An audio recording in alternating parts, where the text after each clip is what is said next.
All right, we are live. Barstool units. Is this episode 30? Episode 30. Episode 30. Wow, we made it to 30. Awesome. Uh, I'm tired. I've been driving all day. But Frank, uh, we're here. Barstool units episode 30. I'm Coach Duggs. With me as always, the effervescent Frank the Tank. Frank, how you doing? The Mets are pissing me off. They're depressing. They're Yeah. feeble. They're horrible. It's a total nightmare. Yeah, usually, for the longest time, I would follow up those remarks by what place are they in? Third. Yeah, not looking too good.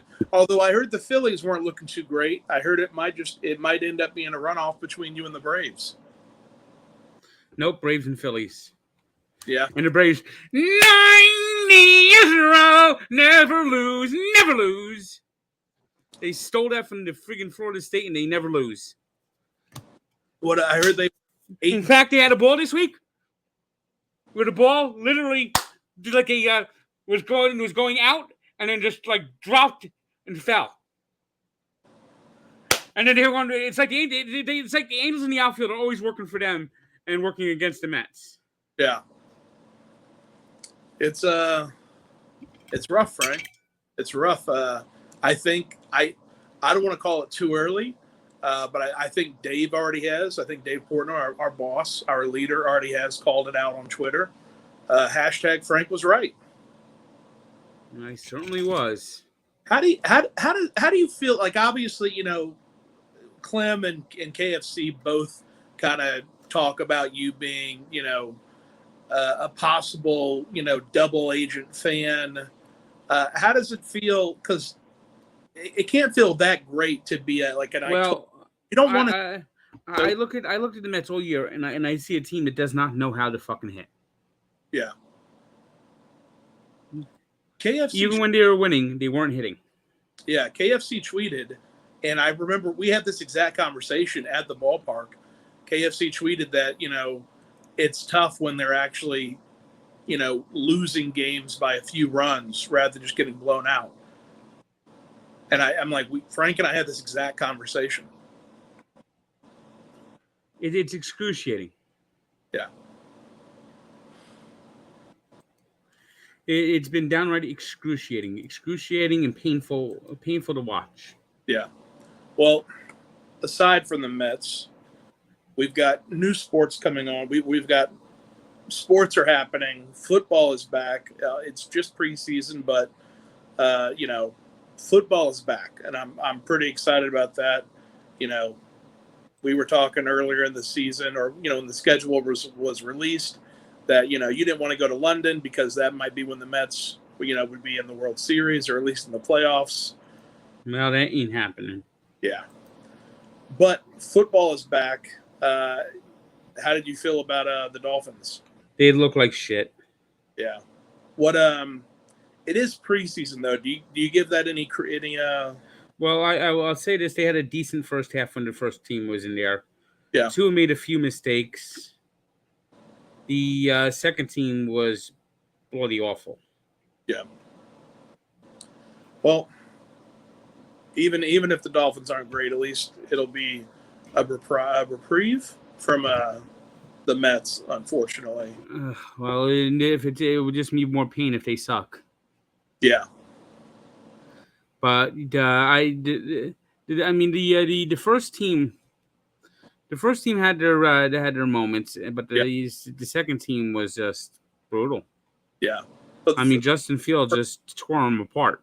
Yeah, but the first team looked good. So now I don't know if the first team looked good because Andy Dalton fucking sucks, or the second team looked bad because Justin Fields is special, or a little of both. Yeah.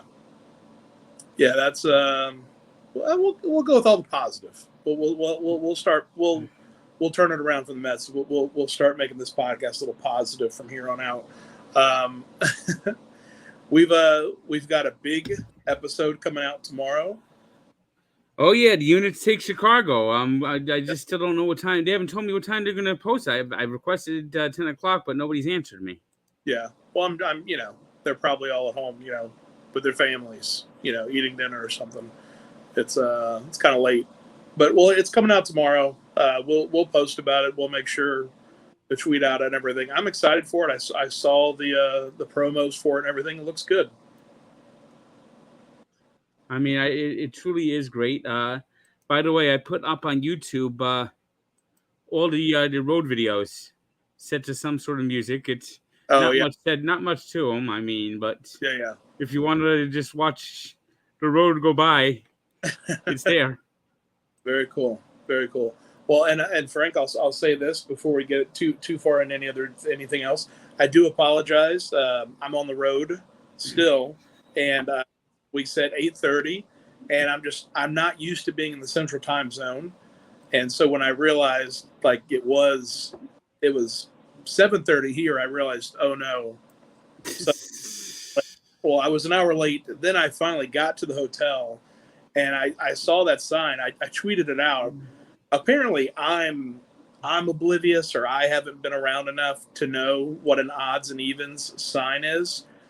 I still stand by it. That is a ridiculous sign. Have you seen Well, I know that for sure because remember we went to the Brooklyn ballpark was odds evens like that, yeah, and Shea Stadium used to be like that. I literally somebody replied with the Pulp Fiction where where you're just looking around, and I'm like, that's exactly what I did when I got off the elevator. I read it. I'm like, oh, okay, my room's to the left, and then I looked down. I'm like, oh, what? I that is so. First of all, odds evens is just I don't understand the purpose of it to begin with. Like, why would you? What's the purpose of that? Why would you not just go in order? First of all, and the second of all, if you were going to do an odds and evens, why would you not have odds and evens on the sign? It would it's to gaslight you. It is. I had a few samples I stopped in Lynchburg, Tennessee on the way down here. I'm in Huntsville tonight. And I had just a few samples of Tennessee whiskey, and I got off the elevator and I'm like, I probably shouldn't have been driving because I can't read this sign.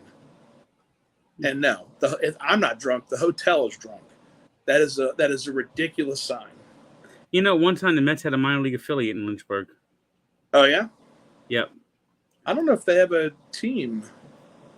I don't know if they. I didn't. I mean, it's a small town. I think pretty much Jack Daniels is the only thing there besides the small downtown that closes at 6 o'clock at night. It's all located like within a block of Jack Daniels. So isn't it true? It's a dry town too. It is. It is. The little tour guide was telling us. He was the tour guide was telling us that it's not a fully dry town anymore or dry county.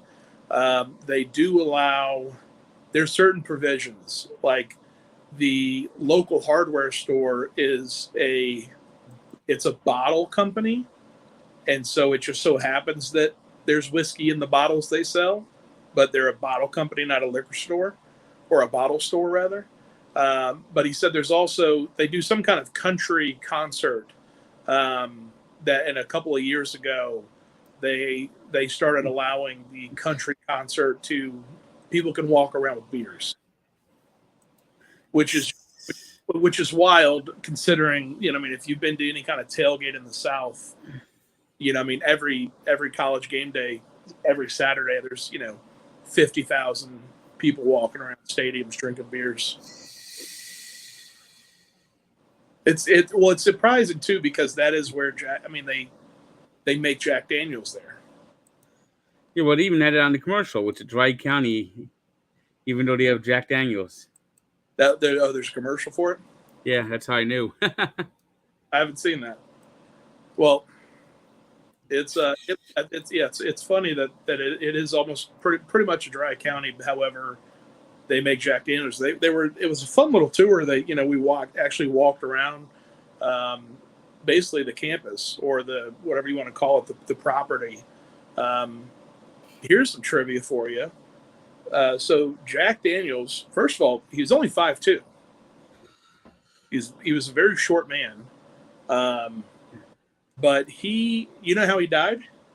Cirrhosis of the liver.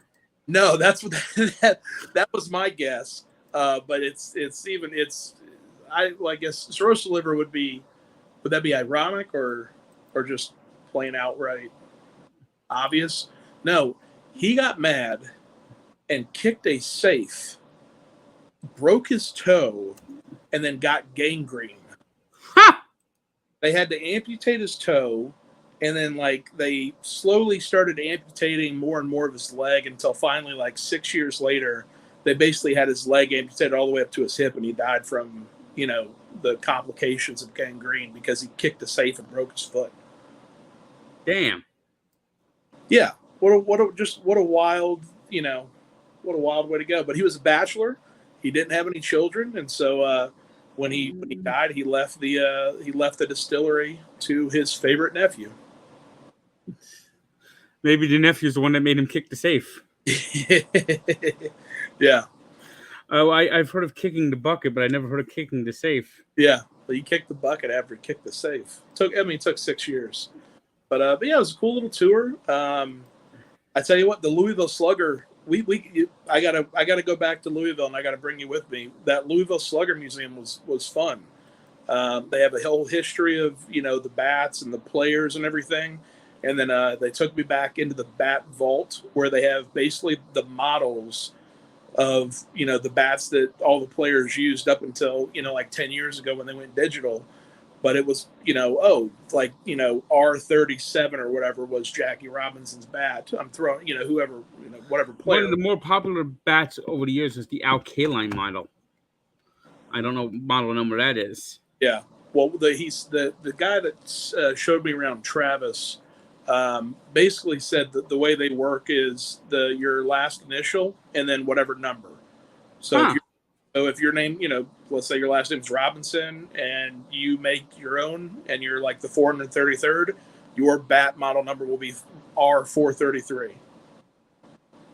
I got to hold Hank Aaron's bat. I got to hold Roberto Clemente's bat. They said that was like the only one of its kind because he made it like right before he flew to Puerto Rico. They said they don't allow anybody else to use his.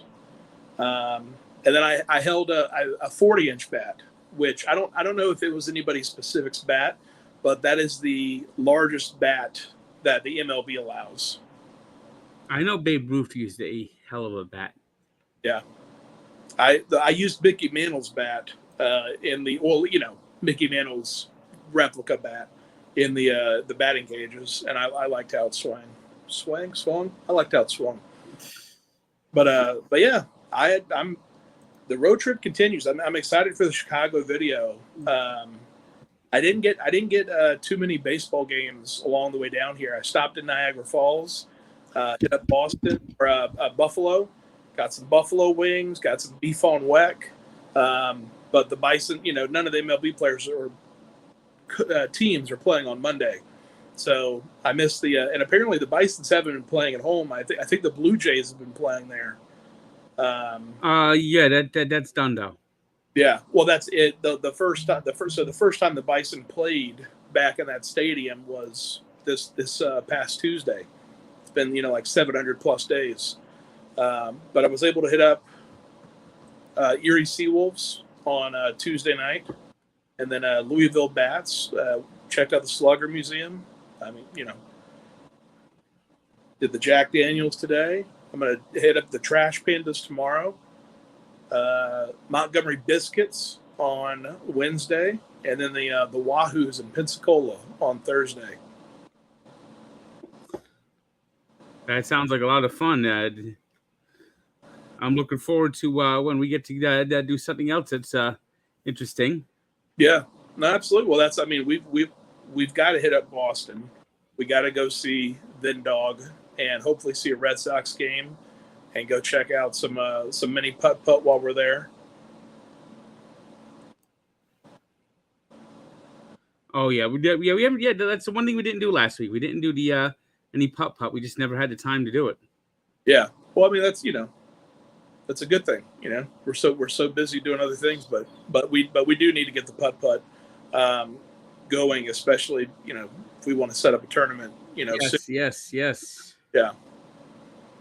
But yes, I mean that's pretty much been it. I'm on the road still. Are your hot dog reviews? Are you putting all those out at once or? No, it depends on my guy gets them. Oh, that's right. Everybody's so busy. I tell you one thing, with the football season come up, I'm not appreciating Barstool Sports main account. I'm not appreciating the Tebow slander. Did you see that Tebow block? Well, Tebow. He always seems to make maximum effort. Yeah. You realize if he didn't quit baseball, he might have actually been called up this year by the Mets. That's something. You think he would have been? I think at this point he would have been. Just because there's so many injuries? So many injuries. Was that his decision to leave the Rumble Ponies? I think that pretty much. Well, he wasn't on the Rumble Ponies anymore. Oh, he was in Syracuse, wasn't he? Yep. Yeah, I guess. I mean, at what point is it a matter of hey, you're taking up a spot? I guess the same thing with him being a tight end. If he actually makes the team, it's not so much. On one side, is there really, if he's the fourth tight end on the roster, are you really going to tell me that whoever that fourth tight end would have been, would have made a bigger impact? Or is he even going to have, is he going to be on the field that much to even make an impact? I think if he's anywhere near good enough, he'll make the team just because of his name. It's not like it's baseball. Yeah, well, not just because of his name, but because of who he is. He would be a good guy to have in the locker room. So I mean I guess even if he's not tight end number 3, he's motivational speaker number 2. I feel so weird defending Tebow. This is I'm going to continue doing it. He's a Jaguar now, and so he's my guy. But I mean I never hated him, but for the longest time it was Tim Tebow. He's the greatest. Florida Gators, whatever, garbage. And now it's now I feel the necessity to defend. Well, I saw a tweet that I think you would like. Yeah. Someone tweeted when Alonso made that stupid statement last week that fans should just go out and smile and that they're watching baseball. Yeah. They said, well, that's what you get from a Florida education. That's right. He did go to UF, didn't he? Yes, he did. I would never. You would never hear that from Tebow. You would never hear Tebow. As far as competition goes, you would never hear Tebow say, "Hey, we're just happy to be here. Just smile." And that really pissed me off too. No, well, that was. I don't even know what's the term, the epitome of everything you've been talking about. When you go off on these little rants that are where you talk, where you may elaborate or go off a little bit as far as Well, I might exaggerate a little bit here and there. Yeah, you may exaggerate a little bit, but your exaggerations, that you might as well have been writing for the Onion. That. But then he comes out and does that. He comes out and says hey, just smile, be happy. This is just a game. And it's those. That's what you say. He says as a joke, as an exaggeration of how it, and then he says it for real. It's just really pathetic. The Mets season this year. They just keep taking the same shitty swing after the same shitty swing, and it doesn't change. Nothing changes. Yeah. No one decides, hey, maybe we shouldn't be swinging out of our heels anymore. Maybe we should do something different. Is Rojas staying? Of course he is. Nobody cares on this team. There's no accountability in this dojo.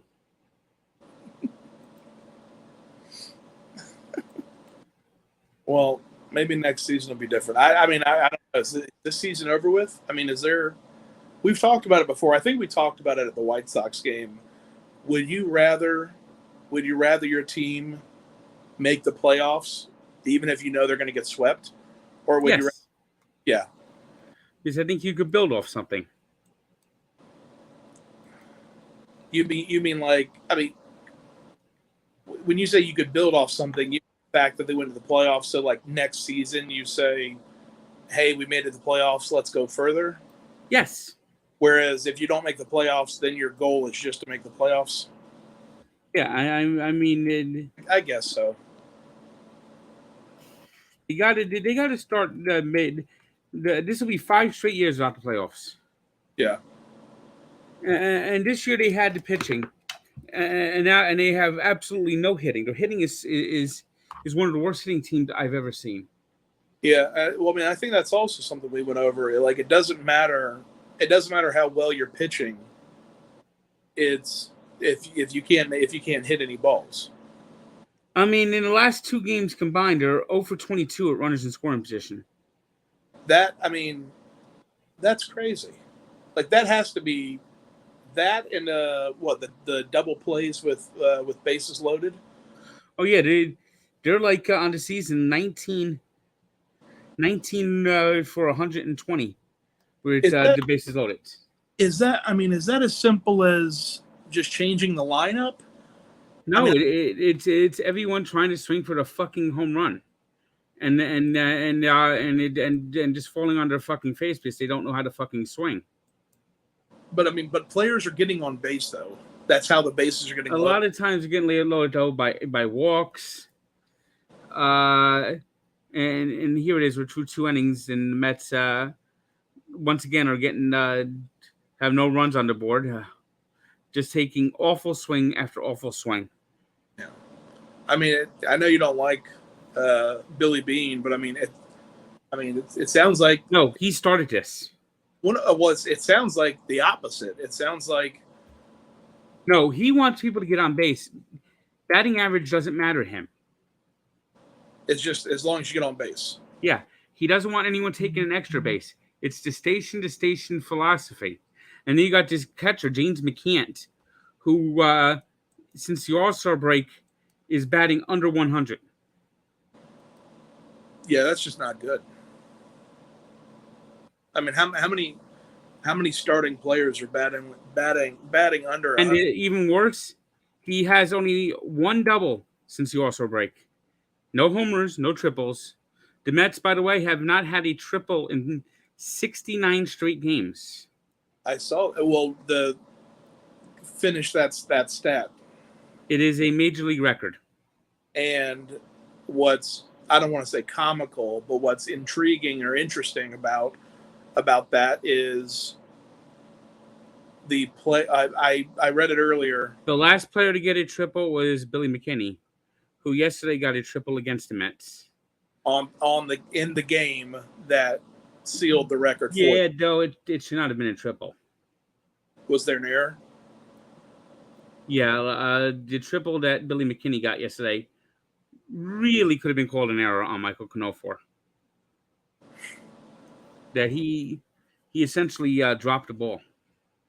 Yeah. I mean, is Michael Conforto so bad that that's not really an error? That's just normal play for him. No, they now lean to giving. They now lean to giving the runner. Yeah, they now lean to giving the batter the hit. Yeah. Where years ago they leaned to giving the error. Yeah. Well, what so the Mets they're playing 13 road games?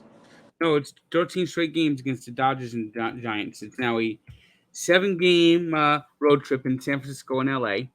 Yeah. They come home and they play the Giants again. The Dodger game yesterday ended about 11 o'clock. Yes, it was a 4-hour game. And they got blown out. They didn't get out of LaGuardia Airport until after midnight. And then they got fogged into San Francisco and didn't get into San Francisco Lake until 7 o'clock in the morning. That's wild. And then they had a game like at 1 or 2. No, the game's on right now. Okay. Well, speaking of West Coast, I tweeted about it earlier this week. Worst of the week: number 1, the Taliban; number 2, the lady that threw that cup at the Rams Chargers game. Did you see that video? Yep. I mean, obviously the guys were arguing and everything, so it's not like she just out of nowhere started something. Although it seemed she was involved with it from the beginning. But it appeared that the guy was about to walk away, and she threw that full cup of whatever it was at him, and that just have a Coke and a smile. Just what a crazy video. But I mean that lady is the worst, and I don't even say the lady. That woman, that adult female, is the worst. Just if you think throwing a cup, throwing anything at someone while their back is turned, like especially when everything's like almost pretty much de-escalating, just the worst. But I mean, that seems to be I don't know if it's just because we have more phones now, or yeah, there is fights always in the stands. Yeah, just now everybody. I remember going to a Mets Reds game in 1985, and there were about 5 fights. Really? And this is Mets Reds; they're not even rivals. Yeah. I mean, there were fights every 5 minutes, every other inning, and 40 years, 30, 40 years ago. So were they Mets Reds fights, or were they like Mets on Mets? No, fights? just fan fights, drunken fans. I don't get it. I mean, I guess I've never been. I once went to a Devils Ranger game, and a Devil fan tripped this Ranger fan, made him fall down the stairs, spilling all his beer, and then he got up and he got into a fight. Yeah, well, I would say at that point, at that point it might be justified, but I don't know. I've never been in the stands just like waiting to.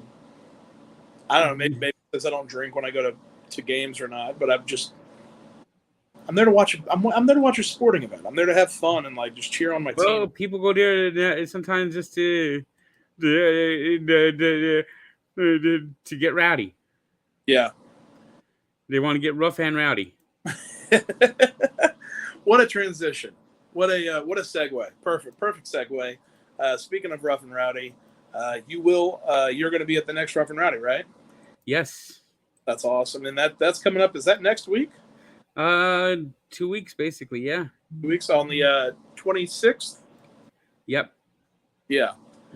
And well, 27th it actually is. Okay, gotcha. 27th.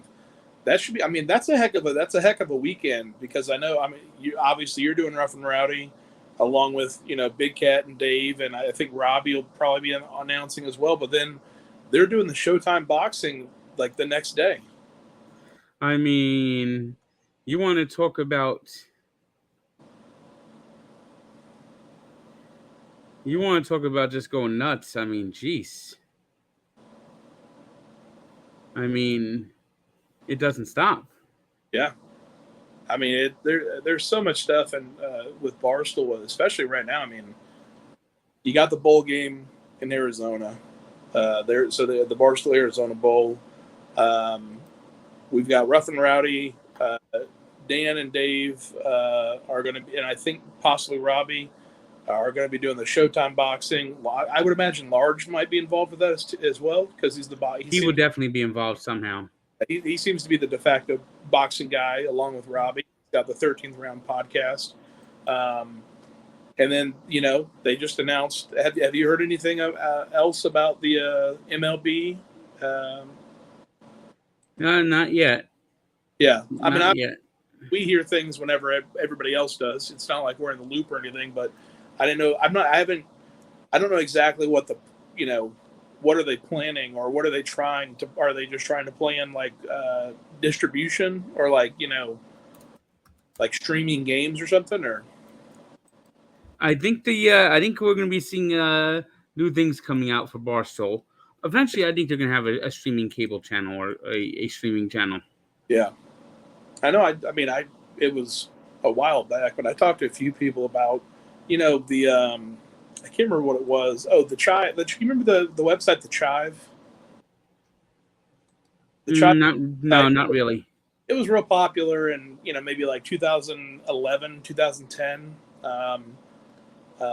But they would have like the Chive TV would be on at sports bars, and they would just be showing internet videos. And I thought, I didn't know why they didn't have like a Barstool TV like that. That especially now with all the Stool Streams content and everything that Barstool's involved with as far as other sports.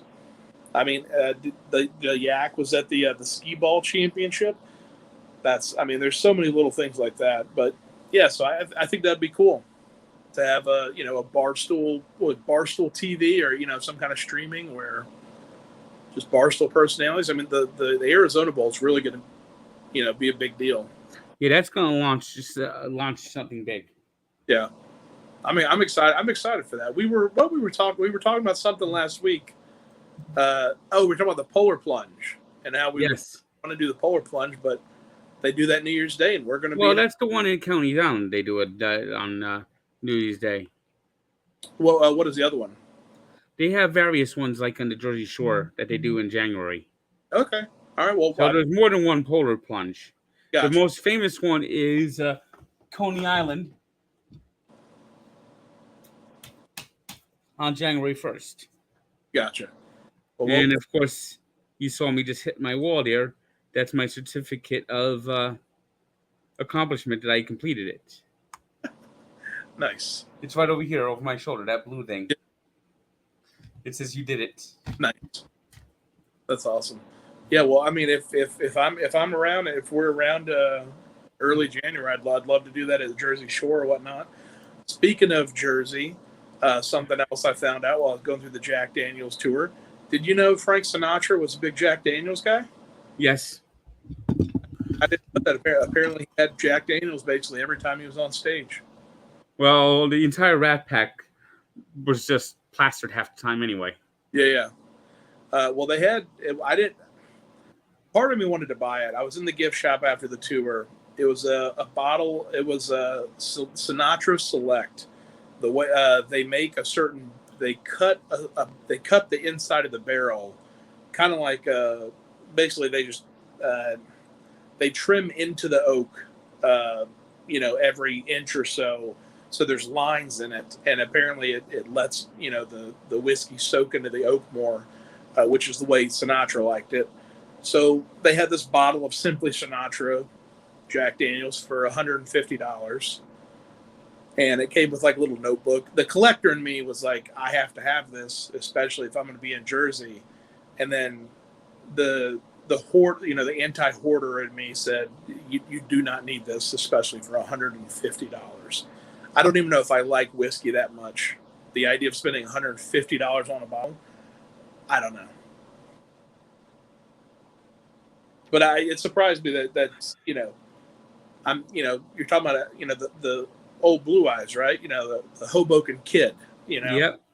And here he is drinking. I just didn't think he was drinking Jack Daniels. But that's pretty much my trip, Frank. I'm just on the road. I'll be in Florida. I'll be back home and by this time next week. And then I think I'm headed right back up to New York for the fantasy football. Yeah, that's going to be interesting. I think I'm going to be in the league with that guy from Chicago, Mikey Betts. Oh, are you doing fantasy football? Yeah, I'm doing that with him. And then, of course, we're doing the ones with the dozen teams, too. Yeah. What they call it, the Fantasy Football Factory? Yeah, something like that. Yeah. So that'll be interesting. I mean, I really lucked into Joey asking me to be the third member on that team out of office. Chris is he's very smart and he's very knowledgeable about a lot of different things. So I mean, it'll be awkward going up against you, but I'm sure out of office we'll play Frank and the Frankettes soon enough. Well, I think that would be a fun one for sure. Yeah. Hopefully neither of us freak out like Brandon Walker did. Oh, Brandon Walker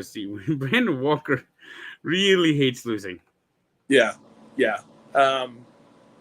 He freaked out. Somebody screen recorded. He was free. I couldn't believe it. He was like punching a chair or something in his kitchen. Chris broke him. He really broke him. And I've had that reaction too. There was one time where he walked off at the end of the show. yeah. Oh yeah, Jeff was. At the end of our show, I believe Jeff was going over some things, and he just left. He's like, he's out. Well, speaking of Brennan Walker, I think I saw one of the promos. We talked about your starting lineup collection. Have you seen? Has Brennan Walker shown? Have y'all talked starting lineup? Have y'all talked to you about your collection, or do you just know? I just know. You just know your collection is so much better than his. Yeah, especially since I'm. Anytime I find them cheap, I get them. So you know that your starting lineup collection is better than his.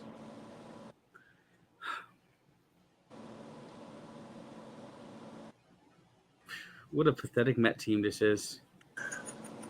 I'm over here going like, all right, I guess you're starting lineup, and then, oh, that's right, Frank's watching the Mets. They literally look like they're just going through the motions. They don't even look like they're even trying. And here's another Michael Cano for double play.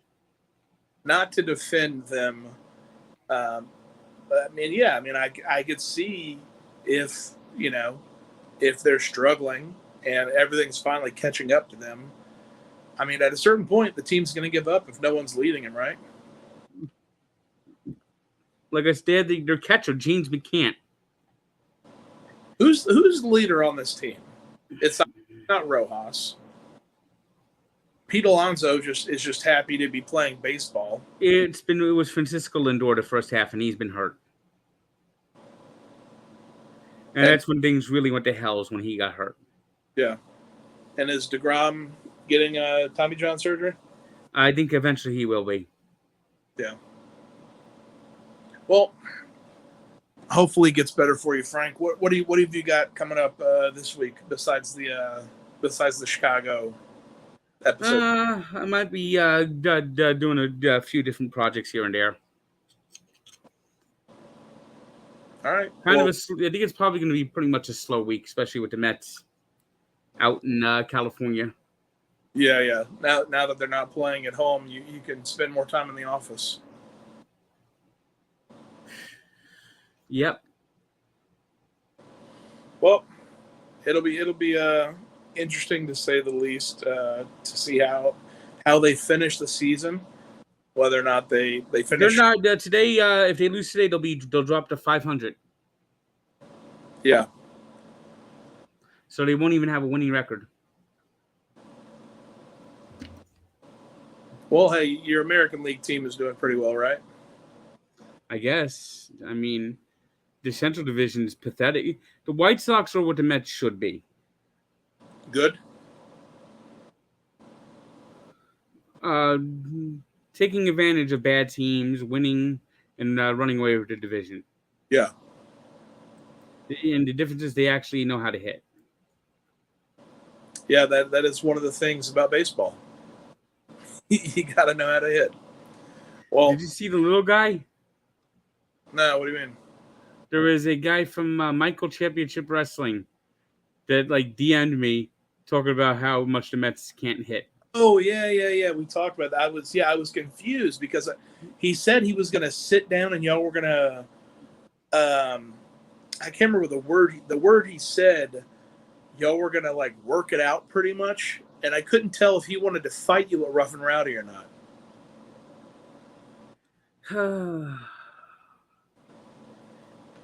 It is ridiculous how just bad the Mets lineup is. They're now 0 for the last 26 now with runners in scoring position. Is that a Frank fact? No, that is actually sadly real. Well, I don't want to leave us on a sad note. So let's think of something positive to lead us out with. Well, everyone should enjoy the Units in Chicago videos when it comes out. There we go. So it's coming out tomorrow. Look on Twitter, look on YouTube, because it'll be on your YouTube page as well, right, Frank? Eventually. All right, good deal, good deal. So we've got the Chicago video coming out tomorrow. I had a great time. I think if that does well, that you'll be seeing a lot more road trips from Frank and I. And so make sure you watch the video, give it a thumbs up, like, subscribe, all that good stuff that Frank always tells us to do. And that's Barstool Units episode 30. Watch the Chicago video coming out tomorrow. I could just picture this fall doing some college football. Oh yeah, I will. I know for sure that I will be at FSU for one game, Neyland Stadium for one game. Definitely got to go to Toledo for some action. Now, how would you like a Notre Dame fan to sit with you at the Notre Dame game? You want to come to Tallahassee, Frank? I might. That might be fun. Notre Dame at FSU 3 weeks. That might be fun. What day is it? What day is it on? The 5th, I think. I think it's 3 weeks from today or 3 weeks from yesterday. The only day I got to see what day it is. That will tell me which for sure. All right. Well, we'll figure it out. If you can make it, that'll be Units in Tallahassee. That'll be a good time. Had to find a place to roll dog around Florida State, of course. Oh, I'm sure. Oh, they're actually, yeah. There's a place. There's actually a couple places in Tallahassee. One of them is called Dog et al, like ETAL, and that one of the best commercials, one of the best like hot dog commercials, is just this old man holding like a 1 foot dog, and he's just like waving it around for like 30 seconds. Oh, so that's the season opener too. Yeah. Well, I'll see what goes on. I'll see what's going on. All right. Well, that's a possibility. It's a possibility. Yeah, it's Labor Day. Yeah. Usually FSU's first game is that weekend. But all right, cool. Well, that's Barstool Units episode 30. I'm Coach Doug's coming in from Huntsville on the road. Frank the Tank in New Jersey. Frank, thanks. We're heading down the highway in a white Tahoe, looking for some fun. We're heading down the highway looking for adventure. At the card show, we're going to hit some raw dogging. We're going to go out to the ballpark. We're looking for adventure in a white Tahoe. Click like, subscribe. See you next week. Beautiful.